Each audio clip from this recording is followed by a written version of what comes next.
Okay, so I saw this clip and it really kind of blew my mind because Colin is saying that the Kansas City Chiefs and the Los Angeles Rams, especially the Los Angeles Rams, are essentially the gold standard of how to run your franchise and win. And the fact that he didn't mention the Philadelphia Eagles really blows my mind. So let's take a listen to what he has to say, and then I want to unpack this because this actually makes my head want to explode. I've talked to a couple friends. You think everybody's got the same money. The Rams, who have maybe the richest owner in the sport, Stan Kroenke, the Rooneys are the second poorest owners in the sport. And the Rams have become the model of the league with the Chiefs, and the Steelers feel outdated. They're literally opposite franchises. We put this on the screen. The Rams and the Steelers are polar opposites. The Rams have a young offensive coach, Steelers, old defensive coach. The Rams have an elite veteran quarterback. The Steelers have mediocre young quarterbacks. Rams spend their money on offense, Steelers on defense. One has no interest in head cases. They don't draft them. They take them off their board. The Steelers draft and try to develop dysfunction before moving off them. The Rams have 8 playoff wins in 8 years. The Steelers have none. So, okay. And it's just, okay. It's so wild to not use the Philadelphia Eagles as a reference here when the Philadelphia Eagles in the last 8 years not only have more than 8 playoff wins in 8 years, they have 10 playoff wins, 2 Super Bowl wins, and 3 Super Bowl appearances. Okay? And they don't have the richest owner. Jeffrey Lurie is the 20th. He's ranked 20th. Okay? So he is closer to the bottom than he is closer to the top of richest owners. So maybe that should be the model and the gold standard of what you can do when your owner actually puts in the work and actually puts up the money, is actually willing to put the money in escrow. And it's not just because he's just flushed with the most cash. Again, he's literally ranked 20th. I mean, it's so crazy. And the Eagles were able to go to 3 Super Bowls, 2 Super Bowl wins with completely different rosters, with completely different coaching staff. They have the second most playoff wins in the last 25 years, second to only the New England Patriots with Tom Brady, which I always talk about. And it's just kind of crazy to use the Rams to say that the Rams and the Chiefs are essentially the model and the gold standard. And it's like, what? The 2 most successful teams for this last decade have been the Chiefs and the Eagles. Like, how do we not know that and see this? How do we not know that and see this? I really don't understand. It's really kind of comically hilarious at this point. And I'm not trying to make mountains out of molehills here, but when we're trying to have a conversation about well-run teams and comparison, I mean, like, you could say, offensive head coach for the Eagles, if you don't want to use the word elite, you have to use the word special, special veteran quarterback at this point, they spend on offense and defense. Go figure. No way. They actually have a balanced team. They take chances. No way. Don't draft head cases. Built an amazing culture where they can take on different personalities and make them work. Jalen Carter, A.J. Brown, Jalen Hurts, Devontae, all wildly different personalities all together. C.J. Gardner-Johnson, a lot of people think that he's a head case, right? Jalen Carter was, can't believe they're going to draft him. Well, it all worked. Got a Super Bowl. You know the story. 8 playoff wins in 8 years. 3 Super Bowls, 2 Super Bowl wins in 8 years. Like, I don't know what we're doing here. I really don't. And using their money smartly and aggressively, and not because the owner just is top 5 in just, insane, mind-boggling amounts of money. So I just don't.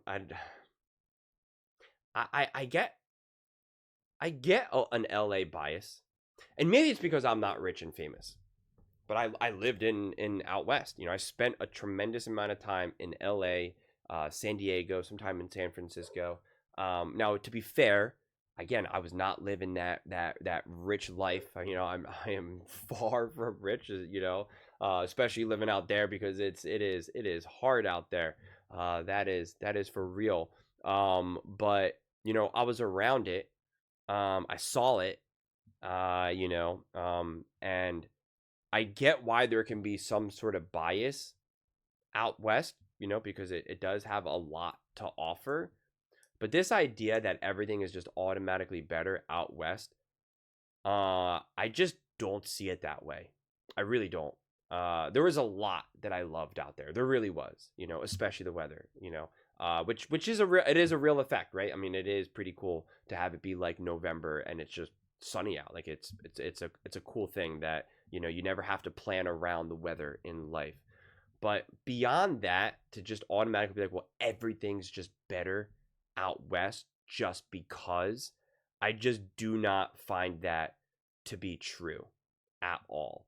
And again, if the Rams were the gold standard, why have they not won multiple Super Bowls in the last 8 years? Why they've only been to, I guess two. I got to think of what was the year when they went with Jared Goff.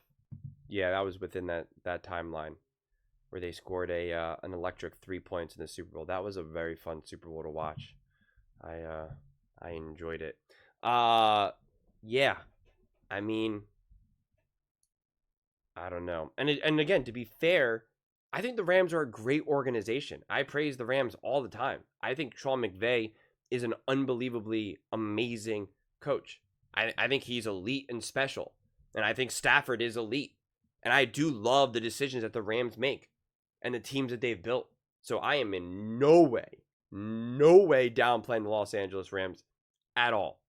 At all. I think the Rams will continue to be a well-run team and consistently a competitive team. And when they do move on from Stafford, I do trust Sean McVay and company to find their next quarterback and be competitive for years to come. I wholeheartedly believe in that. No doubt about it. And when you compare a team like what the Rams did in the offseason compared to, say, what the Dallas Cowboys did, they went out and got Devontae. The Cowboys went out and got Pickens. Very different. The Rams decided to say, we do need a quarterback, but we're not going to draft a quarterback right now. We'll wait until next year. And the Cleveland Browns go out and get Shedeur Sanders, right? So there are levels to this. And so, the Rams are at the top of the league there. But the Eagles just beat them in the playoffs. I know we like to invent reasons why the Eagles won the Super Bowl. It seems like all of the runs, people want to invent reasons why the Eagles won the Super Bowl. Oh, well, Nick Foles just randomly got hot and, blah, blah, blah, blah, blah, blah, blah. Was that pass interference against the Atlanta Falcons? How about, I heard this recently. Oh, well, if the Minnesota Vikings should have never been there. It was a fluke. And the Saints would have then beaten the Philadelphia Eagles in the NFC Championship game. I heard that one recently. Like, okay, sure. The Eagles against the Kansas City Chiefs the first time should have never been in the Super Bowl. Brock Purdy and that 49ers team was going to beat them, even though that Eagles defense was just literally destroying every single quarterback that the 49ers had. So whether Brock Purdy got injured or not, doesn't seem like he would have been able to really throw the ball successfully. And we saw that version with a better quarterback, Patrick Mahomes, in the Super Bowl, the most recent Super Bowl. And it didn't work out for Patrick Mahomes either. So I don't care who the quarterback was. The Eagles were 99.9% chance going to win that game, considering how well they played. And then they had one of the most electric Super Bowls in recent history against the Kansas City Chiefs in the first time around. And, if anything, if you want to talk about who got the short end of that stick of that Super Bowl, pretty obvious the Eagles, but doesn't matter. They still lost. A loss is a loss. And then they literally bounced back and then had the most dominant playoff run in NFL history, okay? Hanging 95 points in the NFC Championship game and the Super Bowl. And it's just kind of bizarre to me that we want to pretend like they're not the model. That if you were going to talk about who has been the last who have been the two best teams in the NFL for the last decade, how are you not going to say the Philadelphia Eagles? Not to mention, it also showed their versatility. And it showed that not everyone can have a coach like a Sean McVay or an Andy Reid. And not everyone can have an owner as wealthy as, a Jerry Jones, for instance. Not everyone's fortunate enough to be able to draft a quarterback who's as special as, say, Josh Allen, Patrick Mahomes, Tom Brady. And yet the Eagles have been able to find ways to win with different coaching staffs, different quarterbacks, different rosters, to have Carson Wentz say, you know what, we're going to have to move on from Carson. And we draft a second-round quarterback in Jalen Hurts and win a Super Bowl with him. Go to multiple Super Bowls with him. Oh, we have Doug Peterson. We won a Super Bowl. You know what? We realize he's maybe not the guy.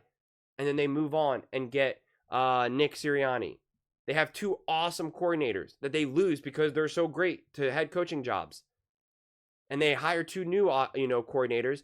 Didn't work, and they quickly moved on and got two new coordinators. And then won the Super Bowl. Like, to me, they're more the model because they show, hey, you got to take chances. You got to make decisions. You got to build a culture. So you can bring in a CJ Gardner-Johnson. You can bring in a Jalen Carter. You can sign Saquon Barkley. You can take a chance and pay a running back money. You draft a quarterback who has an awesome head on his shoulders.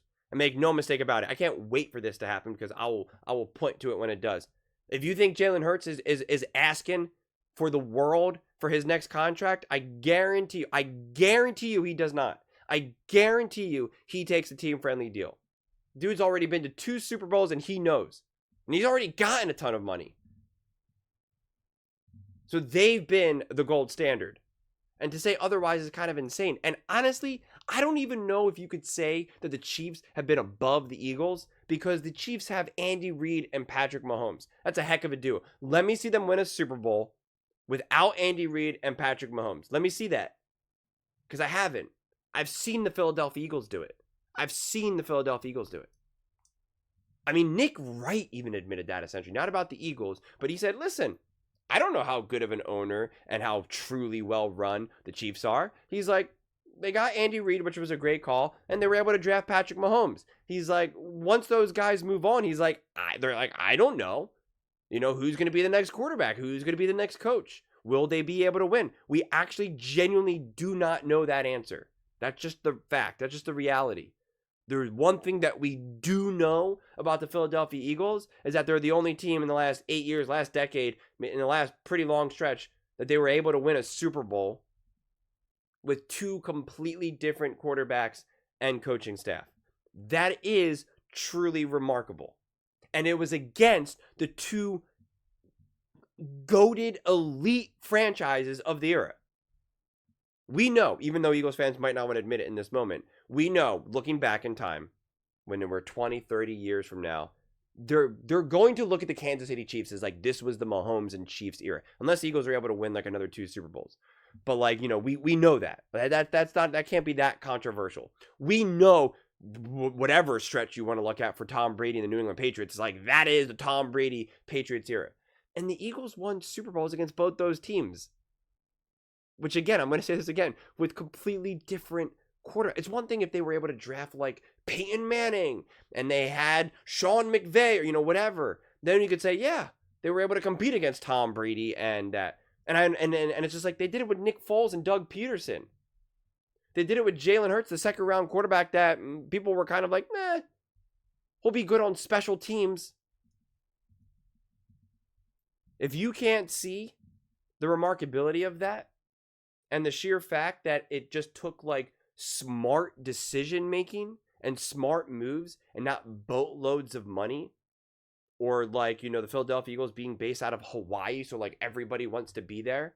If you can't see that they actually built a team and had a process that technically every other team could in theory do, but they actually lack the ability because they just don't know how to or are unwilling to, like, that's it. If you're talking about the Rams being as special as they are because you're talking about how they're like, they have all this money in the world, well, then other teams can't copy that.